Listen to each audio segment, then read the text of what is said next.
नमस्कार, मैं हूं पंकज त्रिपाठी और आप देख रहे हैं TV9 डिजिटल। संभल से एक बड़ी खबर आ रही है। संभल के सीईओ अनुज चौधरी, जो पिछले करीब 6 महीने से सुर्खियों में बने हुए हैं, उन्हें एक क्लीन चिट मिली थी। उन्होंने एक बयान दिया था होली पर कि साल में 52 जुम्मे आते हैं लेकिन होली सिर्फ एक बार आती है। इसी मुद्दे पर उनके खिलाफ शिकायत हुई और उस शिकायत में यूपी पुलिस ने उन्हें क्लीन चिट दे दी। अब उनके खिलाफ इसी शिकायत को लेकर उनकी क्लीन चिट रद्द की गई है और शिकायत की है आज़ाद अधिकार सेना के अध्यक्ष अमिताभ ठाकुर जी। पूर्व आईपीएस हैं, सीनियर आईपीएस रहे हैं, आज वो हमारे साथ हैं। हम उनसे बात करेंगे कि आखिर सीईओ अनुज चौधरी को लेकर उन्होंने जो शिकायत की, उस शिकायत को लेकर आखिर ऐसा क्या मसला था कि उन्हें इस मुद्दे पर डीजीपी तक को चिट्ठी लिखनी पड़ी और उसके बाद ये आदेश हुआ है। अमिताभ जी नमस्कार, स्वागत है आपका TV9 डिजिटल पर। दादी के हाथों का जादू और खुशबू से महकता घर, माँ की मुस्कुराहट और खाने की सुगंध। MDH गरम मसाला, क्योंकि हर रिश्ता है स्वाद से जुड़ा। अमिताभ जी ये बताएं कि सीईओ अनुज चौधरी को मिली जो क्लीन चिट थी वो अब रद्द कर दी गई है, क्या वो आपकी शिकायत पर ही हुई है?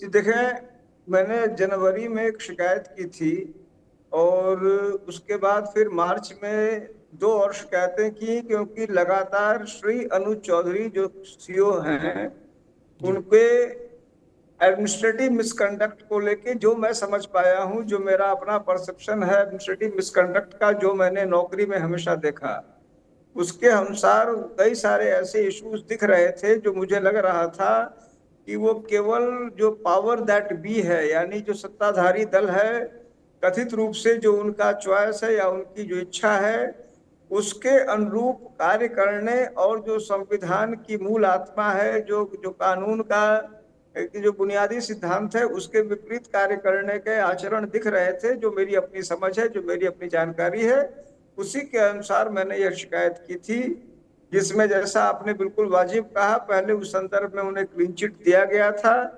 मैंने उस पर यह ऐतराज किया था कि हमारे यहाँ चीफ सेक्रेटरी ने, और मैं समझता हूँ पूरे देश में होगा, पूरे विश्व में है, जो प्रिंसिपल ऑफ नेचुरल जस्टिस है, हियर द अदर पार्टी, यहाँ मैं शिकायत करता था तो मुझे शिकायतकर्ता से सुने बिना जांच अधिकारी ने निर्णय लिया था।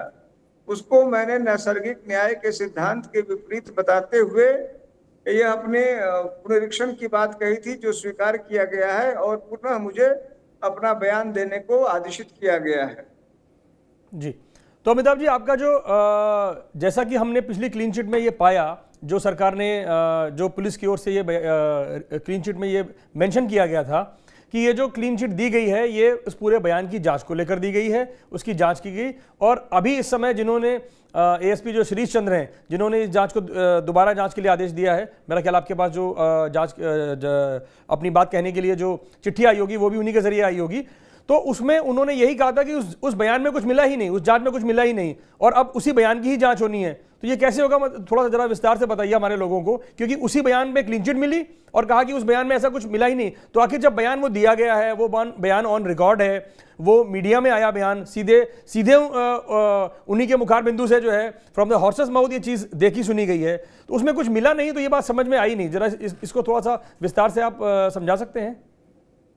जी पंकज जी, मैं उसको इस तरह कहना चाहूंगा कि मूलतया मैंने सिर्फ एक बयान की, जो जुमा वाली और जो होली वाला बयान है, उसको लेके मैंने शिकायत नहीं की थी। श्री अनुज चौधरी के अनवरत लगातार कई ऐसे कृत्य कार्य, शासकीय दायित्व के दौरान कई ऐसे कार्य दिखे थे, जैसे आपको स्मरण हो कि जब वहां दंगा हुआ था, जो वायलेंस की गतिविधियां हुई थी, उनमें उनकी कुछ टिप्पणियां जो थी वह वर्ग विशेष को स्पष्ट रूप से चिन्हित थी।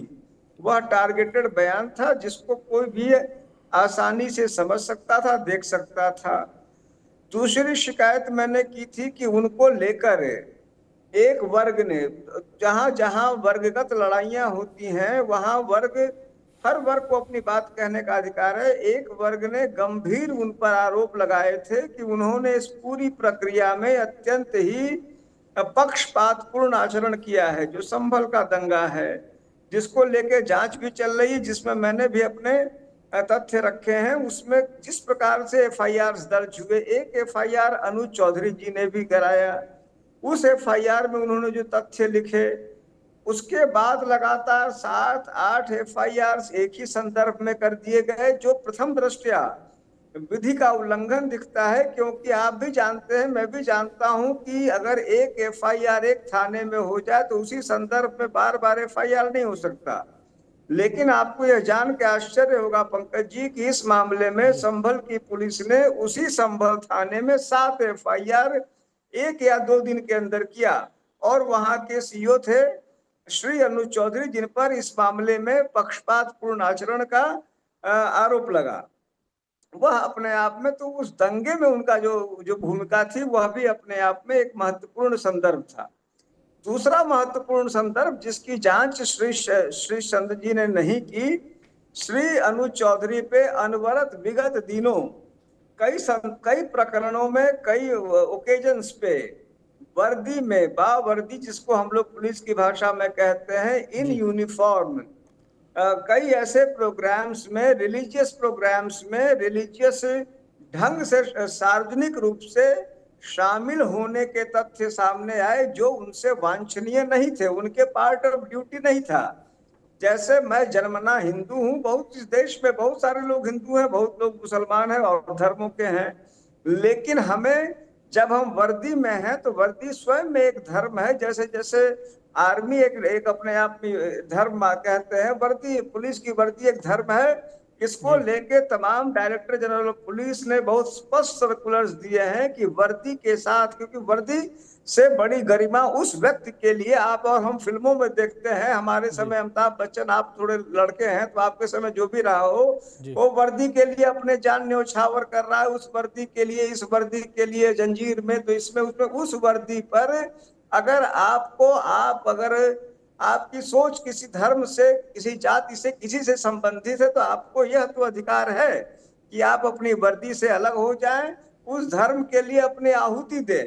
धर्म की आहुति भी एक आहुति मानी जाती है। लेकिन हमारे यहाँ बिहार में कहते हैं मीठ मुरमुर, यानी आप एक साथ 2 लाभ नहीं ले सकते, यही कहा गया। इसलिए ये कानून बनाया गया कि आप एक ही साथ वर्दी में भी रहिए। बताएं कि जो आप बात कह रहे हैं सीओ अनुज चौधरी वाली ही नहीं है। जैसे आपने जो बताया, हम सबने वो तस्वीर देखी कि जब शोभा यात्रा निकली तो कंधे पर वो हनुमान जी की गदा लेकर निकल रहे थे, तो ठीक है, अपनी व्यक्तिगत आस्था हो सकती है, लेकिन आपका कहना है कि वो वर्दी के साथ नहीं हो सकती है ना, पब्लिक प्लेस में। लेकिन अभी जब उसके कुछ दिनों बाद खुदाई हुई और शिव मंदिर मिला, हनुमान मंदिर मिला, वहां पर तो जिले भर के अधिकारी थे, वहां पर सबने पूजा पाठ वहां पर किया, उसी वर्दी में किया। तो और उसके बाद फिर हवन हुआ वहां पर, सभी लोग शामिल हुए उसमें, डीएम, सीडीओ, एसपी और सीओ, सभी लोग उसमें शामिल हुए। फिर क्या मतलब, आपका क्या कहना है, सबके खिलाफ जांच होनी चाहिए? मैं आपसे बिल्कुल सहमत हूं। देखिए, अगर हम कोई चीज को नहीं कह पाए, आपने उस बात को कही, तो यह तो अकेला मेरी या आपकी जिम्मेदारी नहीं है। इस देश में कानून का पालन कराया जा पाना, संविधान के नियमों का पालन कराया जा पाना मेरी जिम्मेदारी है, आपकी है, हम सबकी है। आपने एक महत्वपूर्ण आयाम की बात की है, मैं आपसे सहमत हूं। और किसी जाति, किसी धर्म, क्योंकि मैं यह मानता हूं, ये मेरी मान्यता रही है और मैं उसी मान्यता पर जीवित हूं कि संविधान सर्वोपरि है, देश का कानून सर्वोपरि है। आपका अपना धर्म निजी है, आपको पूर्ण अधिकार है उसकी रक्षा करने का अपनी निजता में। लेकिन जब आपने एक बात कही, उस पर जांच होनी चाहिए। अगर आपकी बात डीजीपी सुन रहे हैं, वरिष्ठ अधिकारी सुन रहे हैं, उनको डीएम, उनको एसपी, उनका भी संज्ञान लेना चाहिए। निश्चित रूप से मैं आपकी बात को अप्रिशिएट करता हूं, सहमत हूं। कोई यह नहीं है कि मिस्टर ए या मिस्टर बी के साथ हो, किसी और के साथ भी हो। और मुझे लगता है कि आपने एक महत्वपूर्ण मुद्दा उठाया है, सामने रखा है। ऐसे सभी संदर्भों में जहां आदमी कानून को लाइटली लेता है, और आप इस बात से पूर्णतः अभिज्ञ हैं, जब परिस्थितियां बदलेंगी तो आप और हम स्वयं दूसरी भाषा पे में अपनी बात कहेंगे। यह सच्चाई है कि अक्सर अफसर, चूंकि मैं तो 35 साल नौकरी किया, मैंने अफसरों को जब सुश्री मायावती जी थी तो सर से पांव तक नीला रंगा हुआ देखा था, कि ऐसे लगता था जैसे नीला ही एकमात्र रंग हो और दूसरा रंग इस संसार में नहीं। 2003 में हमने पुलिस अधिकारियों की जो उनकी सरकारी गाड़ियां होती थी उनमें नीले टॉवल देखे हैं, मैं स्वयं उसका गवाह रहा हूं। खैर, अमिताभ जी, ये बताएं कि आपकी जो शिकायत है अनुज चौधरी को लेकर, तो अभी जो शिकायत आपकी होगी प्राइमरली तो अनुज चौधरी वाले मामले पर ही फोकस्ड होगी या सभी जो लोग संभल में इस तरह करते हुए पाए गए थे उन सभी के खिलाफ होगी? और क्या क्या आपके पास ऐसे दस्तावेज हैं जिनको, क्योंकि वो तो बयान है सीधे सीधे, उसमें कोई दस्तावेज कोई डॉक्यूमेंटेड तो वो चीज़ है नहीं, वो तो सीधा बोली गई है, उसका ऑडियो रिकॉर्ड, उसका वीडियो रिकॉर्ड है। तो आप ऐसे क्या सबूत पेश करेंगे कि जो क्लीन चिट मिली है और आपको लगता है कि नहीं इसमें क्लीन चिट नहीं मिलनी चाहिए, इसमें कुछ मॉडल कोड ऑफ जो कंडक्ट है उसके जरिए कार्रवाई होनी चाहिए? तो क्या ऐसी चीज़ें हैं, कुछ बता सकते हैं आप? बिल्कुल पंकज जी, क्योंकि हमारी कोई चीज छिपी, देखिए पहली बात तो मेरा यह उत्तरदायित्व है, मुझ पर यह जिम्मेदारी है कि मैं सिद्ध करूं कि मोरल कोड ऑफ या जो कोड ऑफ कंडक्ट है वह क्या है, ये पहली जिम्मेदारी है। तो उसको स्पष्ट करना वह मेरा एक दायित्व रहेगा, जिसको उन्होंने टेकअप नहीं किया। उन्होंने इसको वो उसमें कह ही नहीं कि कोड ऑफ कंडक्ट क्या एक्सपेक्टेड है एक ऑफिसर से। नंबर 2 पॉइंट है कि वो सिर्फ एक मुद्दे पे गए, जुमे और होली, और इसमें जो शेष तथ्य हैं उनको लेके मेरे पास क्या तथ्य हैं, सबूत हैं। जैसे आपने कहा, यह केवल वह भी गधे वाली बात अकेले नहीं थी, आप इस बात से पूर्णतया अभिज्ञ हैं कि तमाम अवसरों पे उनके द्वारा ऐसे कृत्य किए गए, उनको संकलित करके प्रस्तुत करना और यह साबित करने का प्रयास करना कि वह मॉडल जो कोड ऑफ कंडक्ट है, सर्विस का कोड ऑफ कंडक्ट है हमारा, उसका वायलेशन है। आपने जो तीसरी बात कही कि अन्य पर हो, चूंकि आप भी इस बात से सहमत हैं, अवगत हैं कि जो जांच अधिकारी है वो अपनी जांच उसी सीमा में करता है जिसमें पूर्व में उसको जांच आवंटित है। तो जाहिर सी बात है कि आपने मुझे एक नई दिशा दी है, मैं आपको इसके लिए धन्यवाद देता हूं। इस मुद्दे को भी हमारे जैसे लोगों को बढ़ाना चाहिए, मैं इस मामले को भी सेपरेटली परसू करूंगा।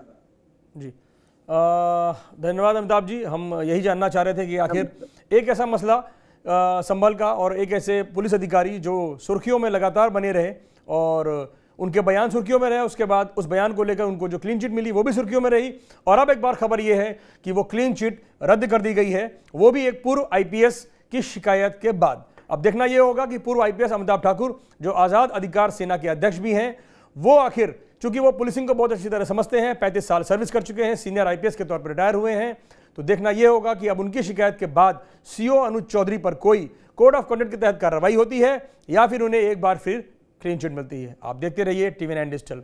धन्यवाद। ये है सीक्रेट रेसिपी MDH का जीरा सब जल जीरा मसाला।